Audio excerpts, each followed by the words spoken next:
자, 8호 한번 볼게요. 8호 4페이지 펴볼게요. 바로 4페이지. 이번도 수능 문제인데, 그죠? 그 옆에 보시면 2011 학년도라서 쓰니까 2010년도 수능 문제야. 어렵긴 어렵습니다. 일단 단락 나눠볼게요. 단락 하나, 둘, 셋, 넷, 5단락이네. 그죠? 단락 나누면서 우리가 확인하죠. 무슨 문제가 있는지 확인한다고 그랬잖아.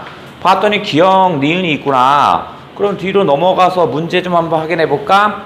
1번 같은 경우에는 설명 방식을 물어보는 거였고 전체적인 틀이었죠? 2번에서 윗글로 미로 알 수 있는 것이니까 뭐 내용 일치 문제 정도 되는 거고 3번 문제의 기억, 니은의 그래프를 찾는 거래. 그러니까 한 3번째 단락 읽고 나서 기억하고 확인할 수 있고 4번째 단락 읽고 니은을 확인하러 오면 되겠지. 됐죠? 자, 그 다음에 자, 잠깐 조금 읽으면 알긴 아는데 잠깐 참조될 사항을 좀 얘기해 볼게요. 저 채권이 나오는데 국어에서 이 경제지문은 또는 과학 경제지문은 패턴이 정해졌어요. 채권, 그 다음에 환율, 그죠? 금리, 뭐 이렇게 맨날 패턴이 돌아가요. 맨날 똑같은 내용이 계속 나옵니다. 그러니까 이제 하나는 알고 가자. 이제 채권이 어떻게 생겼나 볼게요. 우리 일상 삶에서는 채권을 볼 수가 없으니까 내가 설명해 드리는 거야. 자, 채권은 이렇게 생겼습니다. 그래서 A4 반만 해요. A4 반장만한 거. 보시면 반장만큼이고요. 그 다음 요 위에 금액이 써 있어요. 이렇게 해서 예를 들어서 1억 원정 이렇게 딱 써 있어요. 이런 걸 우리 뭐라고 하냐면 요거를 우리가 액면 금액 이렇게 얘기합니다. 액면 금액 이렇게 써 있는 금액이야. 이 채권은 임의적으로 고칠 수가 없어요. 넌 착하니까 내가 여기다 더 써줄게. 1억 2천만 원 이게 안 돼. 그냥 정해져 있어요. 원래부터. 됐죠? 그 다음에 우측 하단에 조그맣게 뭐가 나오냐면 여기에 기간하고 이렇게 나와요. 기간. 2024년부터 2025 지금이 8월 정도 한다고 쳐볼게요. 8월에서 2026년 8월 뭐 이런 식으로 기간을 씁니다. 그럼 2024, 2025, 2026 2년짜리네. 그죠? 2년짜리. 하나 더 넣으니까 7년, 3년짜리로 해보자. 3년짜리로. 그 다음에 그 밑에 뭐가 있냐면 이자율이 있어요. 자, 이건 액면 이자율이라고 하고 액면 기간 뭐 이렇게 하는 거야. 이자율은 내가 계산하기 쉽게 10%로 해볼게요. 10%. 채권이 10% 되는 거 거의 없어요. 거의 없다라고 생각하시면 돼. 근데 계산하기 쉽게 10%로 할게. 그 다음에 이제 여기 밑에는 누가냐면 발행이 나옵니다. 예를 들어서 삼성전자 뭐 이렇게 해볼게요. 발행인이 나오는 거야. 이게 끝입니다. 다른 문구나 이런 거 없어요. 이게 끝이야. 이게 끝이야. 그럼 우리가 수학 시간에 채권 이자, 그러니까 은행 금리 이자 이런 거 시험에 나왔었죠. 그죠? 얘는 어떻게 하는지 볼게. 2024년 8월이죠? 자, 근데 이 개념이야. 우리가 자, 채권을 산다 이런 얘기야. 나 채권을 샀어요. 이 말은 어떤 말이라고 생각하시면 되냐면 돈을 빌려주다야. 돈을 빌려주다라는 말과 같은 말입니다. 채권을 산다라는 말은 돈을 빌려주는 거야. 내가 어떤 커다란 펜션을 지어서 엄청난 사업을 한번 하고 싶어요. 내가 당장 가진 돈이 없죠? 그러니까 내가 멋지게 장래의 계획을 세웁니다. 펜션을 이렇게 지을 거고요. 그 앞에 놀이공원을 어떻게 만들 거고 막 이렇게 할 거야. 그래서 이제 사람들을 모아, 투자자들 모아. 제가 이렇게 할 건데요. 저한테 투자할 사람 있습니까? 이러면서 채권을 발행하는 겁니다. 그죠? 그래서 저한테 투자를 하면 1억 원을 투자하면 3년 기간으로 이자율 10%를 줄게요. 지금 제가 설명하고 보니까 성공할 것 같잖아요. 나한테 투자하세요. 라고 하는 거야. 그럼 여기서 투자를 하겠죠. 여기 이제 10명이 있다고 쳐볼게요. 그럼 나 얼마 생겨? 10억이 생기는 거죠. 그러니까 당장 10억으로 내가 사업을 진행을 하는 거야. 그 다음에 빌려준 니네들은 공짜로 빌려줄 리가 없지. 그죠? 그러니까 일정한 돈을 받아야 합니다. 그래서 2024년, 2025년, 2026년, 만기인 2027년이라고 해볼게. 자, 이때 채권을 샀어. 즉, 내가 돈을 빌려줬습니다. 그러면 2025년에는 어떻게 할까? 2025년 8월에는 이자율, 1억 원의 이자율 10%를 받는 거야. 그러니까 얼마야? 1,000만 원. 1,000만 원을 받는 겁니다. 즉, 이 발행인인 삼성전자가 나에게 1,000만 원을 주는 겁니다. 무슨 말인지 알겠죠? 그리고 또 1년 기다려. 그러면 2026년 8월에는 어떻게 써? 다시 1억 원의 이자율 10%인 1,000만 원을 받습니다. 됐죠? 자, 그 다음에 마지막 2027년 8월입니다. 이때는 이자 받아야죠. 1년간 썼으니까 1,000만 원을 받습니다. 그 다음에 내가 얼마 빌려줬어? 1억 빌려줬죠. 만기가 됐으니까 원금을 돌려줘야 되죠. 여기 1억을 주는 겁니다. 1억을. 그죠? 사실은 주는 게 아니라 1억 같은 경우는 원래 내 돈이지. 무슨 말이겠죠? 그럼 결국 이 채권이라는 건 뭐냐면 내가 1억 원을 돈을 빌려주고 3년 만에 얼마 버는 거야? 이자 3천만 원을 받았다. 이런 개념입니다. 무슨 말인지 알겠죠? 자, 요게 일반적인 채권이고 채권을 산다라는 것은 돈을 빌려주는 거고 채권을 발행했다 이 말은 빌려주세요 라는 거야. 투자자를 찾는 거야. 무슨 말인지 알겠죠? 그러니까 채권을 산다, 돈을 빌려준다. 다른 말로 하면 이거 얘가 투자자구나 라고 생각하시면 됩니다. 됐죠? 자, 요 개념을 살짝 가지고 이제 한번 해볼게. 자, 첫 번째 단락이 있는데요. 개념어가 막 쏟아질 겁니다. 자, 한번 자 밑줄 쳐가면서 첫 번째 구조 분석을 한번 해봅니다. 자, 1단락 출발!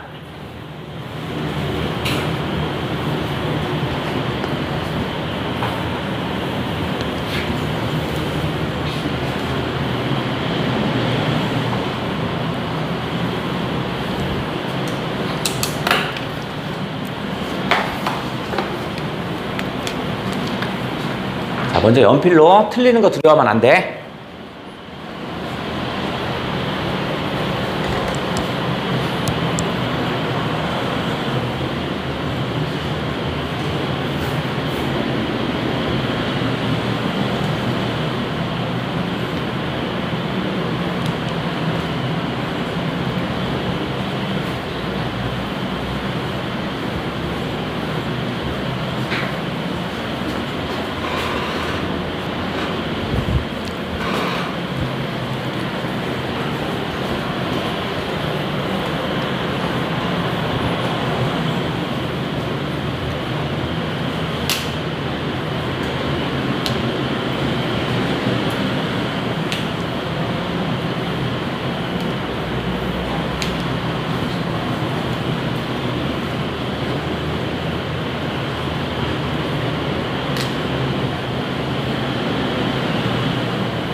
자, 이제 같이 해볼게요. 첫 번째 단락.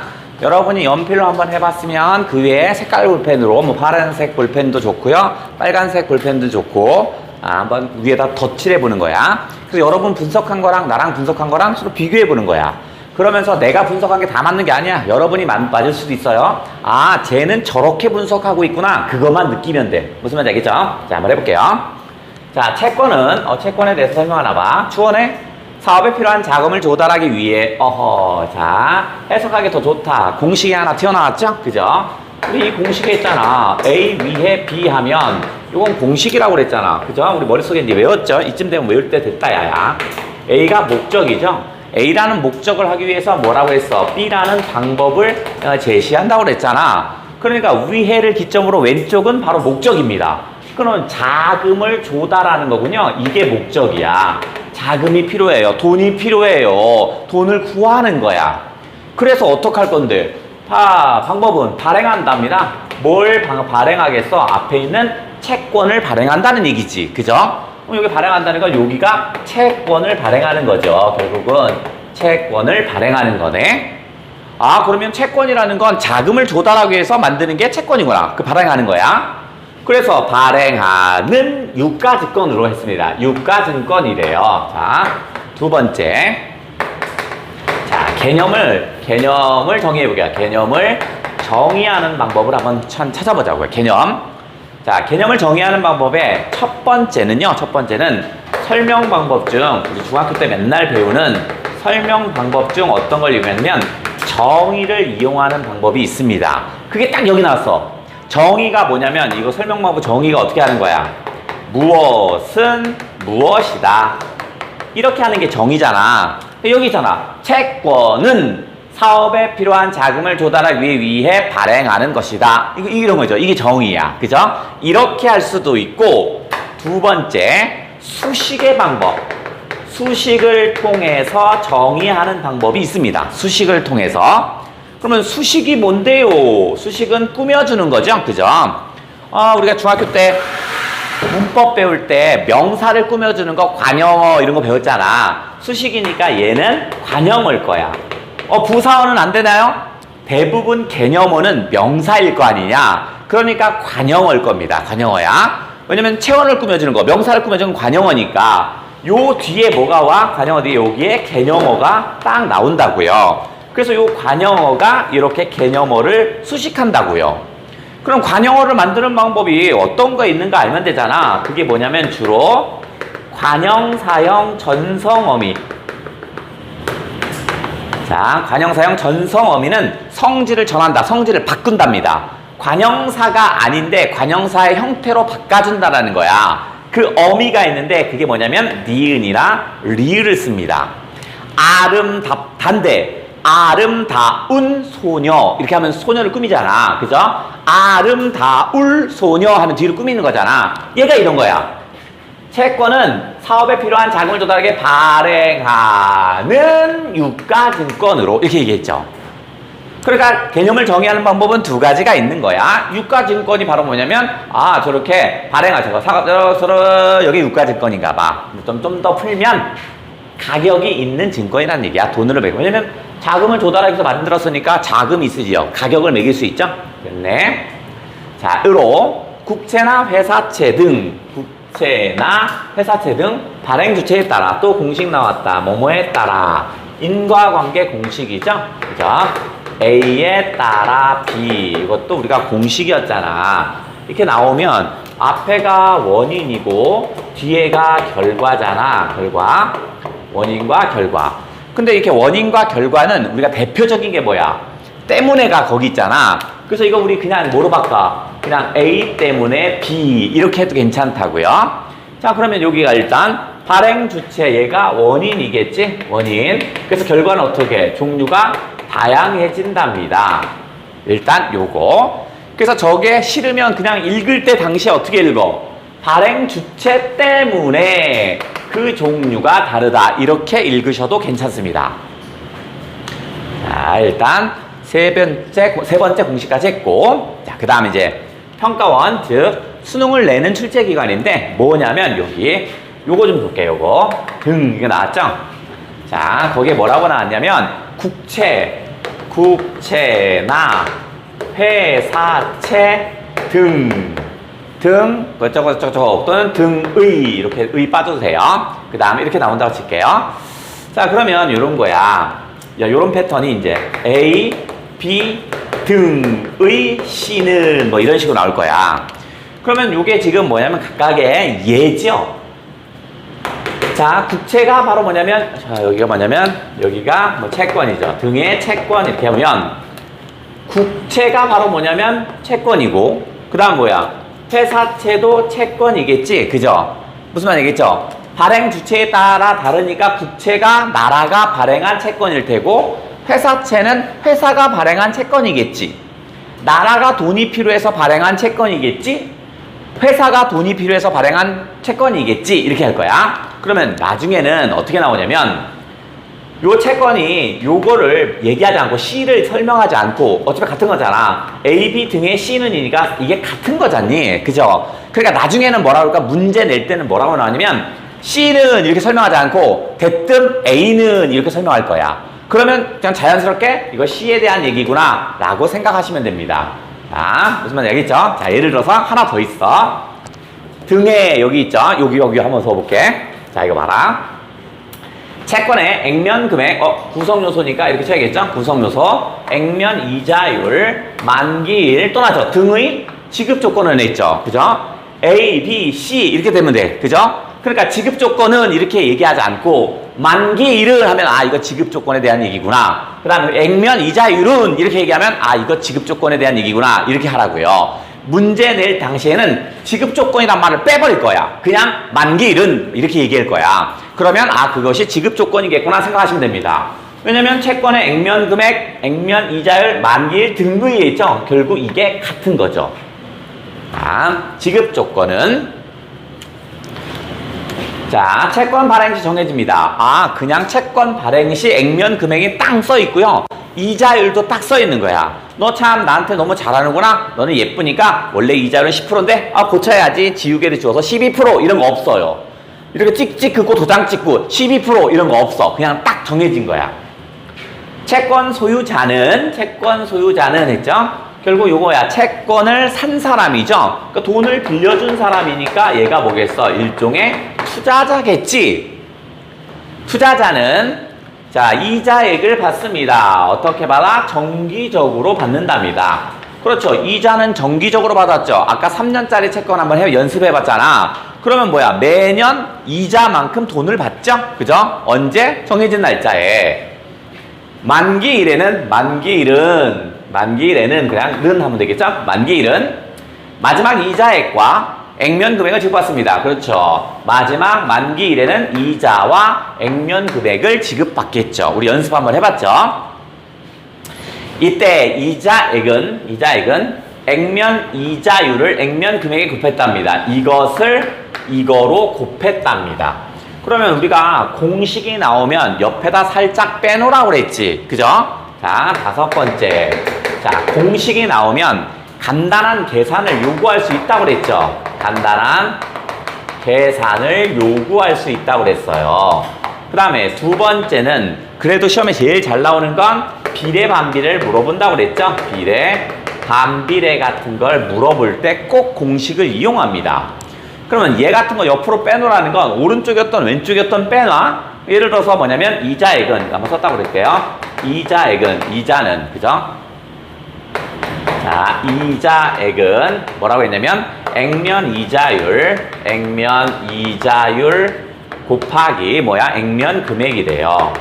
액면 금액 이렇게 써놓으라고요. 간단한 계산을 한다는 건 아까 채권 1억 원짜리 3년 기간 이자율 10%. 그러면 이자가 얼마야? 1,000만 원 이렇게 계산하는 거. 그 다음에 뭐 이렇게 비례 반비례를 물어본다는 건 어떤 거냐면 자, 얘가 고정값이야. 얘가 고정됐어. 그러면 액면 이자율이 높아지면 액면 금액은 낮춰줘야겠지. 그죠? 요런 정도 물어보는 거야. 됐죠? 아, 오케이. 자, 그 다음에 연 단위로 지급합니다.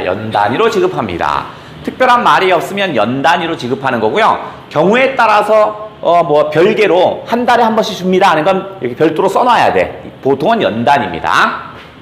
채권은 거래되기도 한답니다. 언제? 만기일 전에 거래되기도 하는데 했습니다. 그러면 얘가 얘기하고자 하는 글을 쓴, 그죠?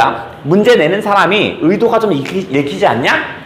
채권은 만기일 전에 거래되기도 하는데 그 이유는 뭡니다. 이렇게 얘기하고 있어. 그죠? 그러니까 앞으로 무슨 얘기를 한다는 거야? 채권이 3년짜리 기간이면 3년 기다리면 마지막 이자액과 원금을 돌려받잖아. 근데 그 전에 거래되는 걸 설명할 거예요. 이런 얘기잖아. 얘는 의도가.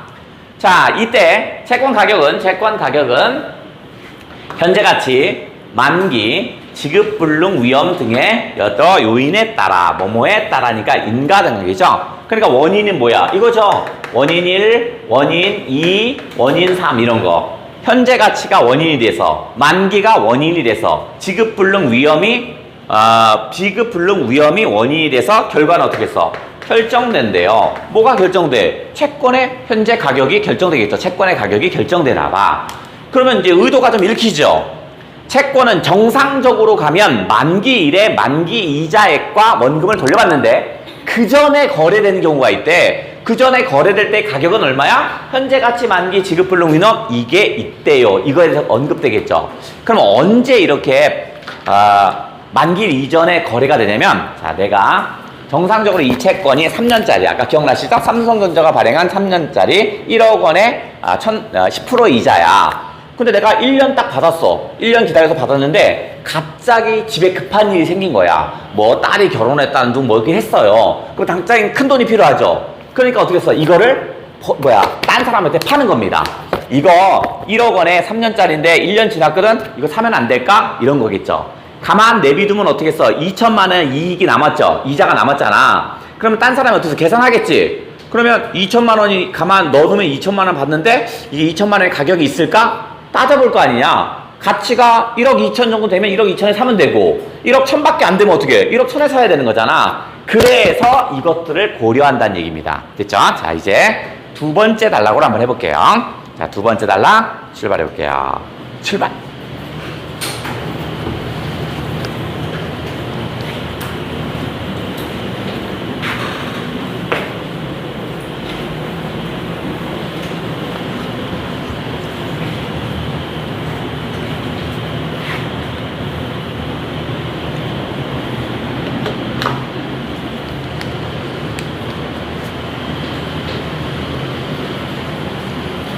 예를 드는 게 있으니까 그 정확하게 예를 든 것을 이해를 해야 합니다.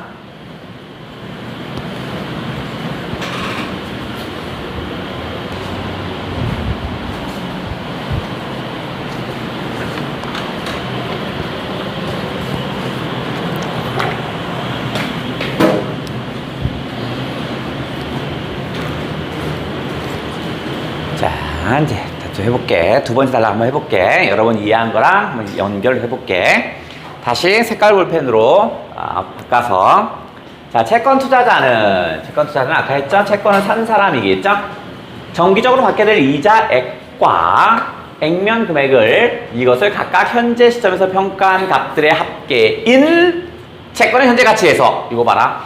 그러면 뭐야? 채권의 현재 가치에 대한 개념어를 정리했지. 그죠? 뭐냐면 여기 또 다시 합계인 이렇게 꾸미는 거잖아. 아, 그럼 뭐야 이거? 정기적으로 받게 될 이자액과 액면 금액을 현재 시점에서 평가한 값들의 합계인 채권의 현재 가치입니다. 그러니까 아까 3년짜리 계산했었잖아. 그러니까 각각 따져보죠. 이자 1년에 3년이니까 1,000만원, 1,000만원, 1,000만원, 3,000만원. 그죠? 그 다음에 어떻게 써? 원금 1억. 그리고 딱 그렇게 따져본다고. 그걸 다 합치는 거야. 여기에서 채권의 매입 가격을 뺀 순수익의 크기를 따집니다. 그러면 순수익의 개념이 나왔군요. 여기에서 뭘 빼? 채권의 매입 가격을 뺍니다. 그러면 채권의 액면 가격이 아니야. 채권의 매입 가격이야. 아까 1달러이 뭐였어?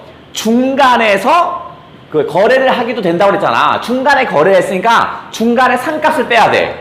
현재 가치가 1억 1,000이야. 매입 가격을 내가 1억 500에 샀어. 그럼 순수익은 500이겠죠. 그럼 당연히 어디 있어? 순수익도 옆에다 빼놔야겠죠. 왜냐면 이게 공식이잖아. 공식은 반드시 한번 계산하게 하거나 그 다음에 비례반비를 묻는다고 그랬잖아. 얘도 그게 나와요. 자, 그럼 순수익에 대한 얘기가 나왔고, 채권 보유로 미래에 받을 수 있는 금액을 현재 가치로 환산 평가할 때는 그러면 이것을 미래에 받을 수 있는 금액을 현재 가치로 평가할 때는 현재 가치로 환산할 평가한다면, 그러니까 채권은 가만히 내비두면 만기 일에 이자와 원금을 받잖아. 근데 이것을 현재 얼마 정도 되는 채권인지 이렇게 계산해. 얼마 되는 채권인지 알아야 그걸 팔 거 아니냐. 사고 팔 거 아니냐. 그때는 뭐 한다? 금리를 반영한대요. 오호. 자, 이때 여기서 참조해야 할 게 있어요. 우리가 맨날 헷갈리는 게, 재수생이었던 여러분이었던 다 맨날 헷갈리는 게 금리와 vs 이자. 얘를 맨날 헷갈립니다. 이걸 먼저 이해해야 돼. 금리와 이자를 지금 이해하셔야 되는데요. 이거 금리는 이렇게 생각하시면 됩니다. 금융이자 이렇게 생각하시면 됩니다. 금리는 금융이자 이렇게 생각하면 돼. 금융이니까 뭐 은행이자 이렇게 생각하시면 됩니다. 됐죠? 그럼 이자는 뭐냐면 개별적인 것의 이자를 얘기하는 겁니다. 자, 다시 금리는 나라 전체의 금리, 나라 전체의 금융이자를 얘기하는 겁니다. 나라 전체가. 그죠? 그 다음에 요 이자는 각각 다를 거 아니야. 내가 채권을 샀는데 요 채권, 어떤 채권은 9% 이자 이 채권이 있고 어떤 채권은 8% 있잖아. 내가 9%를 샀어. 그럼 이게 9%가 나의 이자입니다. 개별 것의 이자야. 하지만 나라 전체의 금리가 10%라면 금리는 10%, 나는 9%. 무슨 말인지 알겠죠? 나라 전체의 금융이자를 금리라고 하고요. 이자는 각각 개별적인 것들의 이자야. 개별적인 것들의 이자야. 그죠? 그래서 요거는 나라 전체라고 생각하면 되고, 이거는 개별적인 것들. 개별적인 것들의 이자. 이렇게 좀 생각을 하자고요. 쉽게 얘기하면. 자, 볼게요. 그러면 현재 가치로 환산하려면 나라 전체의 금리를 따져봐야 합니다. 이런 거야. 즉, 나라 전체의 금리가 10%인데 내 채권은 9%야. 사는 게 이익일까? 아니면 그냥 은행에 집어넣는 게 이익일까? 은행의 이자는 10%인데, 나라 전체는 10%인데, 내 채권은 9%짜리야. 그러면 어떻게 써? 사지 않고 은행에 넣는 게 다 낫겠죠? 이걸 따지라는 얘기입니다. 자, 가령, 예를 들어줬죠? 금리가 10%입니다. 연 10%래. 한번 따져볼게요. 금리가 10%야. 나라 전체의 금융이자가 10%입니다. 이 말은 어느 은행에 가서 돈을 넣으면 1년 뒤에 얼마 받아? 10%가 플러스 되는 거야. 내가 1억을 가지고 은행에 딱 넣었어. 그럼 1년 뒤에 얼마 받아? 1억 1000 이렇게 되는 거야. 됐죠? 이거 내년에 지급받게 될 금액이 110원이라면 어허 금리가 10%인데 자 여기 2024라고 하고요. 여기가 2025라고 해볼게요. 그죠? 여기에서 110원이래요. 110원. 금리가 10%니까 어떻게 써? 이자 10% 같겠죠? 그죠? 그러니까 어떻게 써요? 요게 만약에 110원에 이것의 현재 가치는 얼마야? 요거는 얼마야? 바로 100원이겠죠. 그지? 110원에 금리가 10%에서 내년에 받게 될 110원은 현재 얼마? 100원이겠죠. 현재 100원에 금리 10%를 해서 10원 플러스해서 110원 받는 거니까. 됐니? 자, 현재 가치는 100원입니다. 110원에. 즉, 금리는 반대 방향으로 영향을 준대요. 현재 가치의 반대 방향이래요. 아, 금리는 현재 가치, 즉 채권의 현재 가치의 반대라는 얘기입니다. 요거는 채권의 현재 가치의 반대 방향으로 간다라는 얘기입니다. 금리는 채권의 현재 가치의 반대로 간대요. 무슨 말이냐면 자, 우리가 채권이 있고 그 다음에 금리가 있어요. 그죠? 자, 금리가 훨씬 커요. 그러면 내가 채권 사, 안 사? 안 살 거 아니냐? 그러니까 사는 사람이 별로 없으니까 뭐야 이거는? 가격이 떨어지겠지. 그죠? 반대로 채권의 가격이 높아요. 금리보다 훨씬 높아. 그럼 어떻게 써? 은행에 뒀던 돈을 빼서 다 채권 사러 가겠지. 그러니까 어떻게 써? 이때는 채권 가격이 올라가는 거야. 왜냐면 사고 싶은 사람이 많으니까. 사고 싶은 사람이 많아지면 가격은 올라가는 거잖아. 그죠? 서로 사는 사람이 없으면 가격은 떨어지는 거고. 그게 이겁니다. 따라서 금리가 상승한다면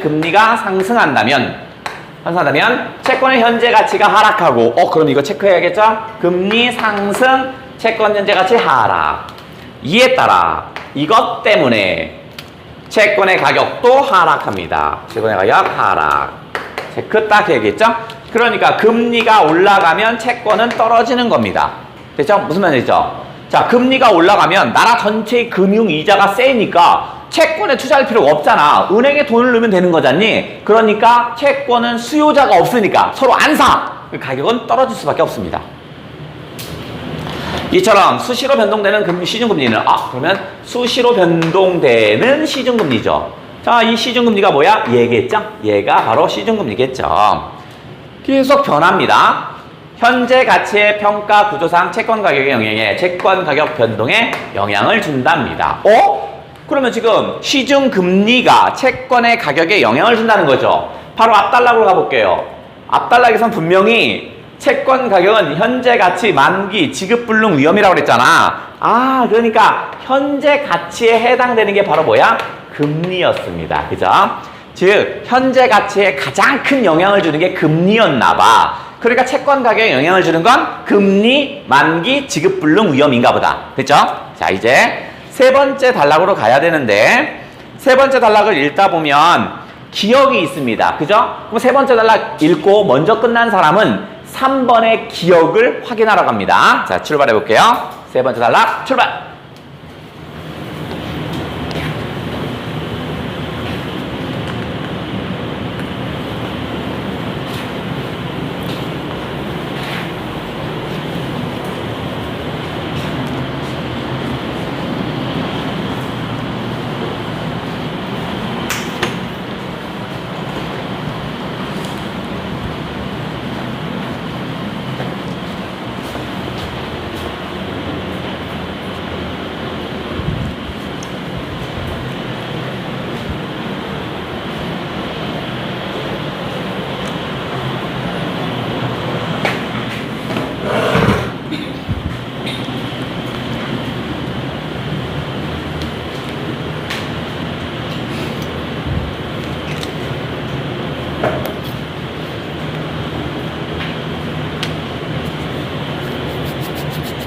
자, 이제 해볼게. 자, 채권의 매입 시점부터 만기일까지랍니다. 번호가 몇 번인지 모르겠다. 자, A부터 B까지. 이것도 공식이었죠. A부터 B까지 나오면 A부터 B까지면 A가 뭐라고 했어? 얘가 출발점이라고 그랬죠. 또는 기준점에 해당된다고 그랬죠. 출발, 기준점. 그러면 B까지 A니까 B니까 뭐야? 출발했으니까 얘가 도착점이겠죠? 얘가 기준점이라면 얘는 뭐야? 일종의 결과점입니다. 그래서 이게 수능에서 나오면 이 출발과 도착점을 뒤집어 놔. 그래서 틀린 말을 만드는 경우가 많거든요. 그러니까 이런 걸 어떻게 해서 잘 기억하려고 A부터 B까지 이렇게 표시해 달라고요. 그죠? 됐냐? 그럼 얘는 어떻게 표시해? 매입 시점부터 만기일까지. 그러니까 이거 순서가 뒤바뀌면 안 된다라는 표시입니다. 매입 시점입니다. 내가 산 시점의 기간인 만기도 이 개념 뭐구나. 만기가 뭔데? 매입 시점부터 만기일까지 기간인 만기도 이거잖아. 자, 그래서 얘는 뭐냐면 영향을 준답니다. 채권 가격에 영향 이렇게 줄게. 다음 일반적으로 나오면 빗금치죠. 혹시 일반적이지 않은 게 나오면 그건 시험 문제라고 했죠. 그죠? 대조 표시하면서 차이가 수능엔 나오는 거니까. 자, 일반적으로 다른 지급 조건이 동일하다면 다른 건 다 똑같아요. 만기가 긴 채권일수록 A 할수록 B 한다. 체크하라고 그랬죠? A 할수록 B 한다. 이거 체크하라고 그랬죠? 그래서 이런 건 어떻게 했어? 시험에 출제되는 거니까 물결치라고 그랬잖아. 그죠? 그럼 얘도 마찬가지야. 만기가 긴 채권일수록 가격은 더 민감하답니다. 어디에? 금리 변화에 더 민감하답니다. 만기가 길면 금리 변화에 더 민감하대요. 만기가 길면 금리 변화에 민감하다는 건 어떤 말이냐면, 자, 만기가 2년짜리야. 그러면 대충 2년 투자하면 2년 뒤에 받겠구나 이렇게 생각하잖아. 그죠? 근데 만기가 100년이야. 그럼 어떡하냐? 좀 오버했지만 100년이야. 그럼 어떻게 돼? 여러분 살았을 때 받을 수도 없는 거잖아. 그럼 어떻게 써? 너무 심하잖아. 이렇게 생각한다고요. 그럼 조금 좁혀서 만기가 30년이야. 그럼 여러분 우리가 30년을 어떻게 살지 아니면 30년 중간에 뭐 교통사고를 당할지 모르는 일이잖아. 불안하죠. 그러니까 더 큰 이익을 달라는 거야. 무슨 말이겠죠? 자, 더 민감하기 때문에 가격 변동의 위험이 크답니다. 그러면 A이므로 B 이것도 역시 마찬가지 인과관계죠. A이므로 B도 얘도 뭐야? 인과관계네. 얘가 원인이고 얘가 결과겠죠. 그러면 요거죠. 원인은 금리 변화에 민감한 게 원인이죠. 그래서 결과는 뭔데? 가격 변동의 위험이 크대요. 즉 만기가 길면 가격 변동이 크대요. 올라갔다 내려갔다 올라갔다 내려갔다 이렇게 한대요. 그래, 알겠어. 채권은 발행된 이후 만기가 점점 짧아짐으로, 다시 인과관계죠. 만기일이 다가올수록 채권 가격은 덜 민감해진답니다. 눈치챈 거 있어요? 수능에서는 차이가 드러나면 삼각형, 역삼각 쳐서 체크하라고 했죠. 왜? 걔가 시험 문제니까. 여기서 차이 나는 거 보여요? 금리 변화에 덜 민감, 금리 변화에 더 민감이죠. 차이 찾았다. 이거 이렇게 쳤어야 센서가 있는 거야. 금리 변화에 더 민감 얘하고 금리 변화에 덜 민감 이게 차이점이죠. 더와 덜이 차이 있잖아. 차이가 드러나면 무조건 시험 문제라고 했잖아. 얘는 대놓고 밑줄을 쳐줬죠. 시험 문제다 라고 알려줬네. 그럼 차이를 찾아야죠. 그러면 더 민감한 건 변동 위험이 크답니다. 그러면 어떻게 써? 얘는 덜 민감하다는 얘기는 무슨 말이지? 가격 변동 위험이 작다지요. 그죠? 그러면 덜은 뭐겠어? 가격 변동 위험이 작다 이런 얘기잖아. 그러니까 가격 변동이 별로 없어요 이 말이네. 됐냐? 시험 문제는 여기 서 있었네. 더와 덜이 있었네. 따라서 투자자들은 만기가 긴 채권일수록 높은 순수익을 기대한답니다. 높은 순수익을 기대해요. 만기가 길면 위험이 크니까 보상을 해달라고요. 그 위험에 대한 어떤 일종의 보상 심리가 작용하겠지. 함으로 하기 때문에 그래서 앞에가 원인이지. 높은 순이익을 기대하는 원인이야. 그래서 결과는 뭔데? 액면 이자율 높은 채권을 선호한대요. 얘가 결과죠. 이자를 더 달라고 한다고요. 자, 예를 들어서 같은 삼성전자 채권이 있는데 얘가 만기가 1년이야. 10%야. 1년에 10%야. 만기가 10년이야. 그럼 어떻게 해? 삼성전자가 어떻게 될지 모르잖아. 그러니까 이자, 액면 이자를 높은 걸 달라고 원한다고요. 10%가 아니라 10%안 사. 20%짜리 줘. 20%짜리 살 거야. 20%만 살게. 이렇게 한다고요. 됐냐? 자, 그러면 자, 아까 기억 있는 3번 문제로 가볼게요. 3번. 답을 좀 추릴 수 있는 거 한번 볼게요. 3번. 기억 같은 경우는 자, 그래프 나왔네. 그래프는 어떻게 하라고 했죠? 9번째 공식입니다. 그래서 자, 그래프가 나오면 어떻게 한다? 그래프가 나오면 X축, Y축을 확인해야 합니다. 이쪽 X축 값과 Y축 값을 확인해야 돼. 그래서 여기다 동그라미를 땅 쳐야 합니다. X축, 금리구나. 여기가 금리구나. 체크. Y축, 땅 칩니다. 뭐야, 여기가 채권 가격이구나. 여기다 동그라미를 땅 치는 겁니다. 됐죠? 그러면 금리 변화에 덜 민감하다는 건 가격 변화가 없어야 되지. 가격 변화가 없는 거 뭐야? A, 기준점 A가 이게 A였어요. 가격 변화가 없는 건 어떤 거야? 소문자 A와 소문자 C는 어떻게 해요? 이렇게 눈여겨봐도 어떻게 해서 비슷하죠? 그죠? 비슷하죠? 가격 변화가. 근데 소문자 B는 어떻게 생겼어? 이렇게 좀 완만하게 돼 있네. 그러니까 답 하나 추려였네. 그죠? 가격 변화가 더 없는 건 B지요. 그러면 답을 좀 추리면 2번 아니면 3번이 되는 거야. 됐냐? 자, 그 다음 네 번째 단락 읽고 네 번째 단락, 다섯 번째 단락 다 읽고 문제 도전.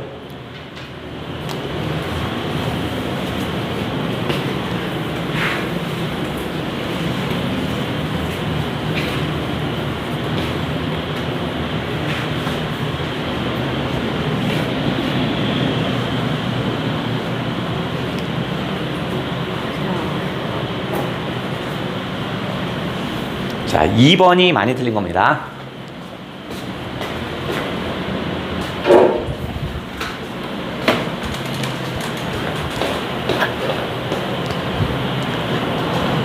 자, 맞힌 사람 맞네. 자, 네 번째 달아볼게요. 또 이번에는 뭐냐면 지급불능 위험 해야 되겠죠? 또 액면 금액과 이자액을 약정된 일자에 지급할 수 없는 지급불능 위험이죠. 그럼 지급불능 위험이 뭐냐면 다시 뭐뭐 할 수 없는 지급불능 위험이죠. 즉 뭐냐면 지급불능 위험이 뭐냐면 액면 금액과 이자액을 약정된 일자에 지급할 수 없는 지급불능 위험입니다.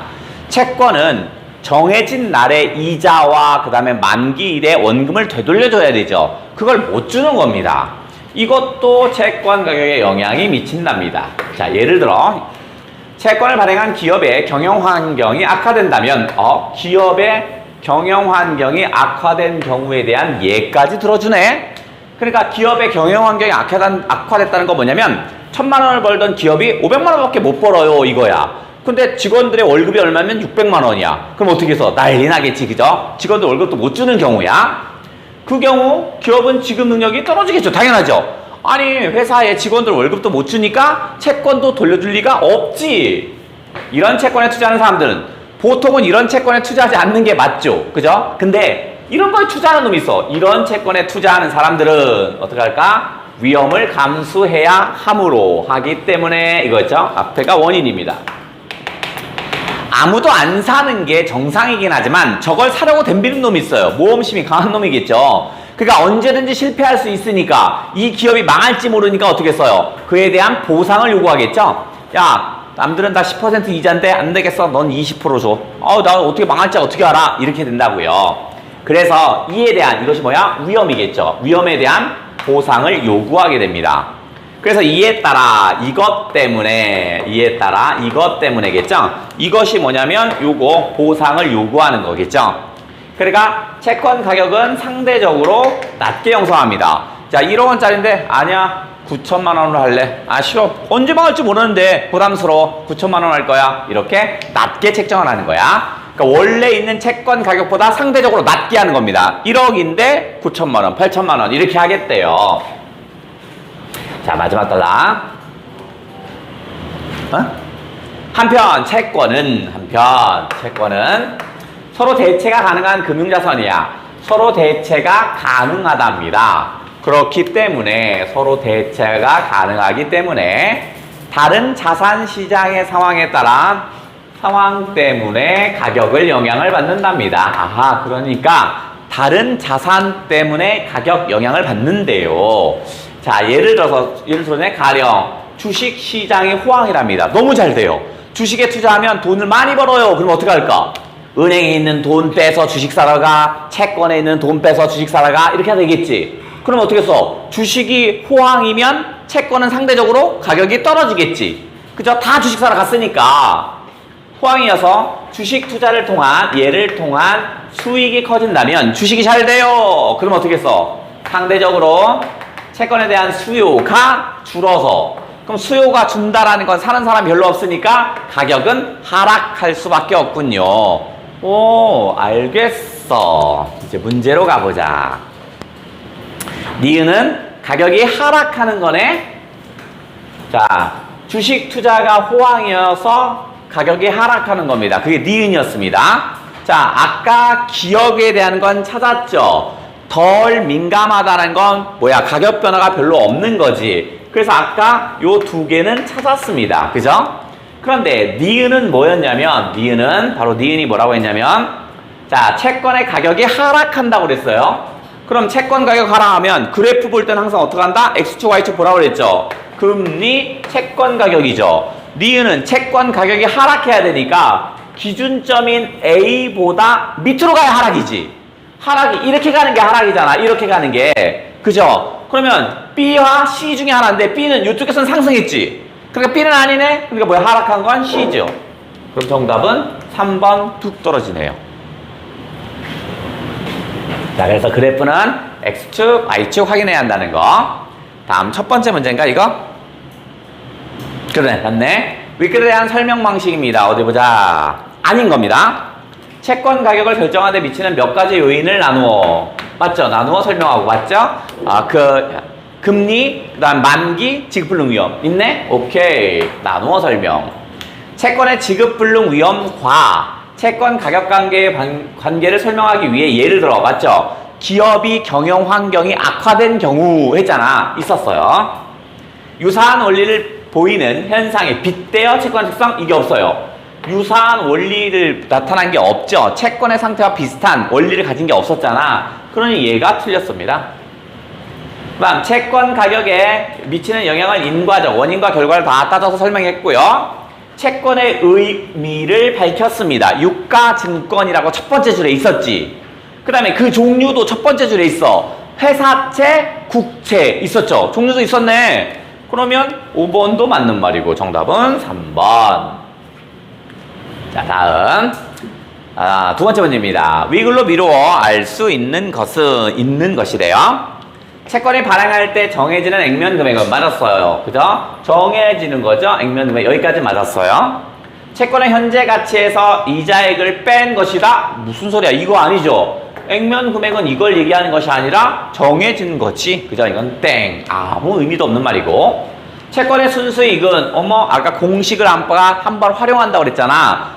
공식 나왔네. 순수이익은 어떤 거였어? 현재 가치 빼기 그 다음 뭐였어? 매입 가격 이거였죠. 요게 개소리 써있죠. 헛소리네. 땡. 그 다음 세 번째 겁니다. 다른 지급 조건이 모두 같아요. 그러면 다른 지급 조건이 다 같아. 발행인도 똑같고 이자율도 똑같고 뭐 다 같아. 아니, 기간도 똑같고 다 같아. 그러면 액면 이자율이 높을수록 어떻게 써요? 액면 이자율이 높다라는 건 어떻게 써요? 10%인데 20%야. 그러면 이자가 다른 건 다 똑같아. 10%, 20%, 30% 어떤 거 살래? 이자 10%짜리, 20%짜리, 30%짜리 뭐 살래? 30%짜리 살 거잖아. 모두 다. 그러면 사는 사람이 많으니까 가격은 올라가겠지. 그러니까 하락이 아니라 상승하겠죠. 다음 지급불능 위험이 커진 채권을 매입하는 투자는 그러면 지급불능 위험이 커진 거야. 되게 위험한 거네. 그죠? 이 투자자는 어떻게 써? 위험에 대한 보상을 요구한다고 그랬죠. 그러니까 어떻게 써? 높은 순이익을 기대하겠죠. 그죠? 오케이. 실패할지도 모르니까 더 큰 이익을 원하겠지. 일반적으로 지급불능 위험이 낮아요. 그러면 뭐야? 이거는 안전한 회사죠. 그죠? 항상 정기적으로 잘 받을 수 있는 회사죠?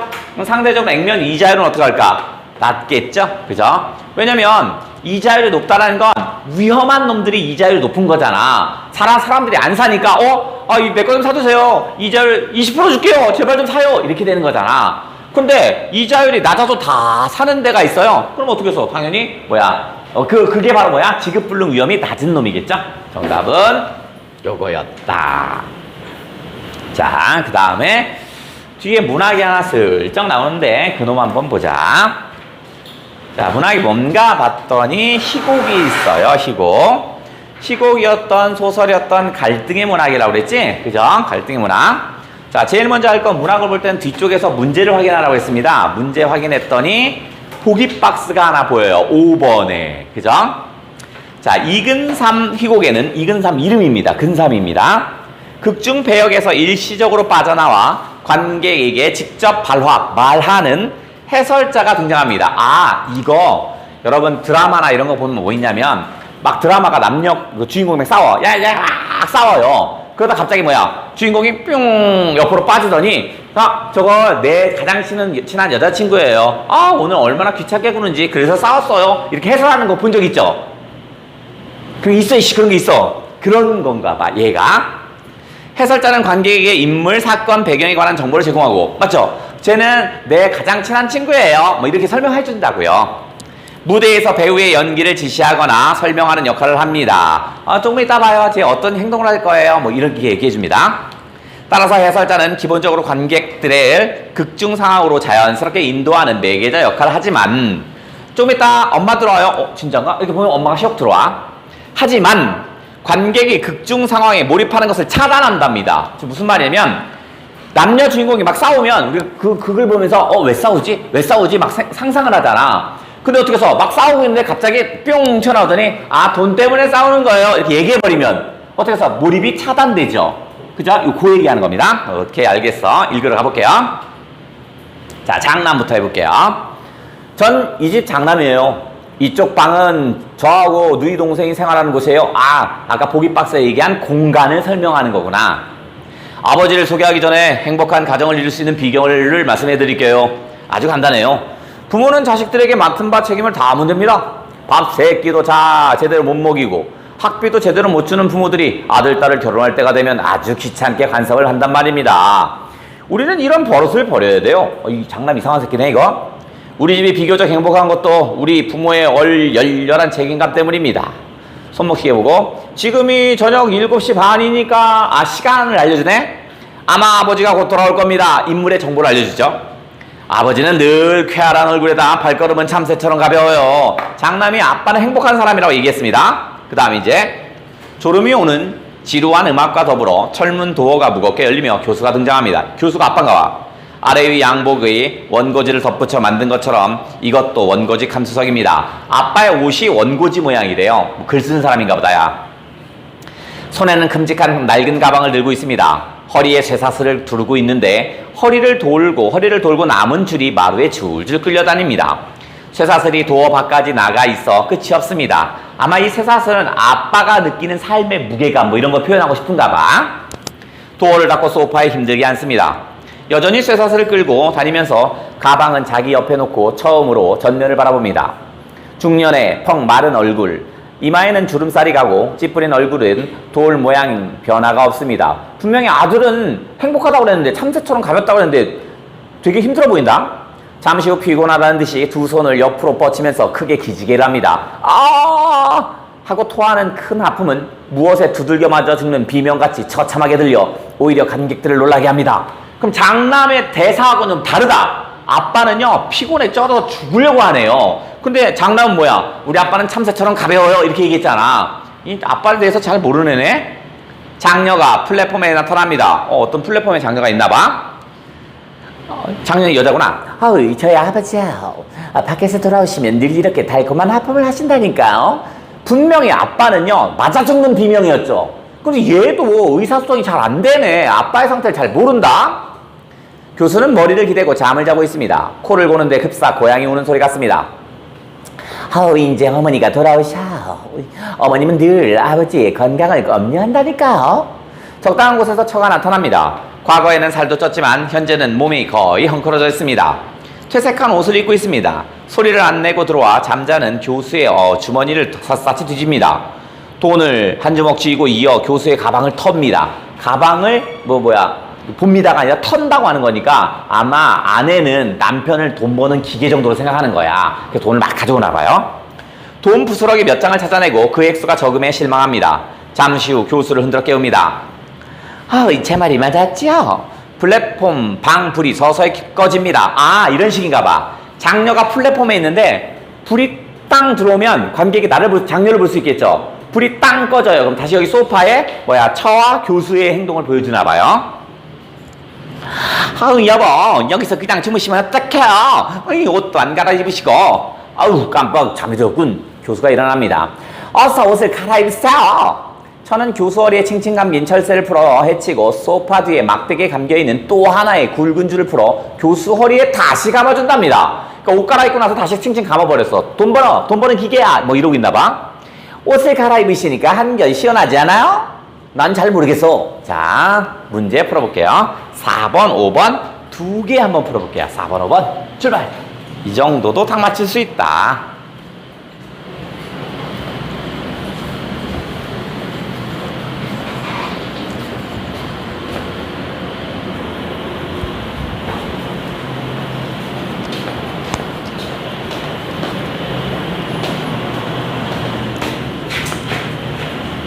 자, 어디 한번 4번 한번 볼게요. 자, 위글에 대한 이해로 적절하지 않은 겁니다.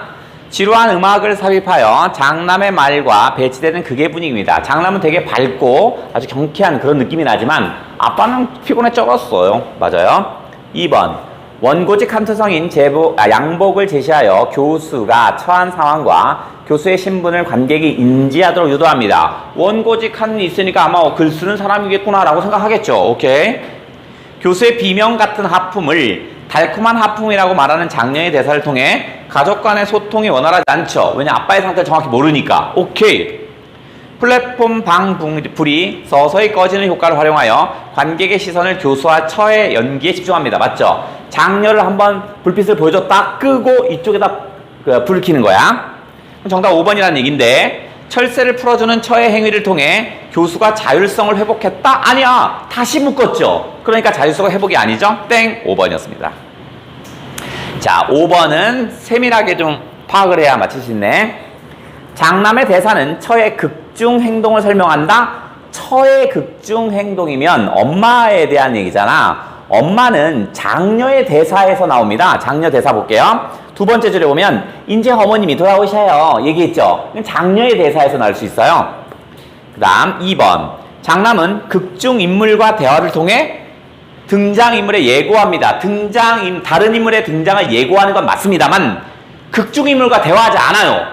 교수랑 얘기한 적 없고요. 처랑 얘기한 적 없죠. 누구랑? 관객에게 얘기합니다. 관객에게. 그러니까 앞에가 틀렸어요. 극중 인물과의 대화가 아니라 관객입니다. 3번 장녀는 직접적인 발언을 통해 관객들에게 시공간적 배경을 알려준다? 시공간적 배경을 알려준 건 장남입니다. 첫 번째 줄에 보시면 이쪽 방은 저하고 누이 동생이 생활해요. 시계 보면서 지금 7시 반이군요. 설명했죠. 이건 장남입니다. 그럼 4번 장녀는 해설자 역할을 효과적으로 수행하기 위해 교수, 처와 분리된 공간 맞죠? 플랫폼에 있다고 그랬죠. 오케이, 정답.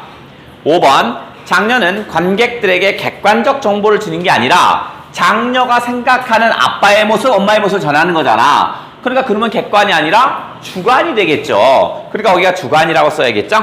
그러면 정답은 4번이겠구나.